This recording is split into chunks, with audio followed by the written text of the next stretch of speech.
রাজ্যে সিপিএম এর দুদিনের রাজ্য কমিটির বৈঠক। ইতিমধ্যে একাধিক বিষয় নিয়ে হবে এই বৈঠকের আলোচনা। কি কি বিষয় থাকতে পারে আলোচনায় জানান রাজ্য সম্পাদক জিতেন্দ্র চৌধুরী। তিনি বললেন, প্রথমে আলোচনায় থাকবে এই বিষয় নির্বাচন এবং ধর্মনগর উপনির্বাচন বিষয় নিয়ে পর্যালোচনা করা হবে এই বৈঠকে।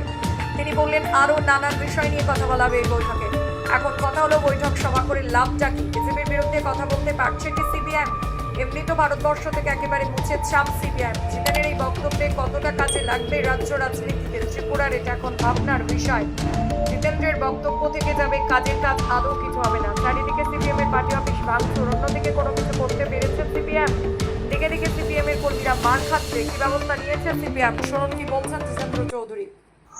আমাদের আজ এবং আগামীকাল দুদিনের রাজ্য কমিটির সভা।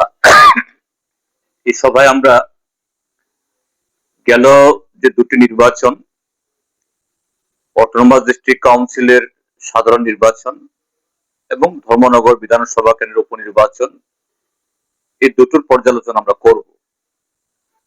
এই দুটোর ফলাফল এটা সবাই জানেন।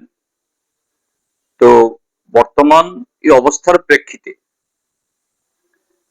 আমরা শুধু বর্তমান সময়েতে না, যে কোনো এরকম নির্বাচন সেখানে আমাদের বিপুল সমর্থন পেলেও আমরা যেমন তার চুলচারা বিশ্লেষণ করি, ঠিক তেমনি এবার আমরা সফল কাম হয়নি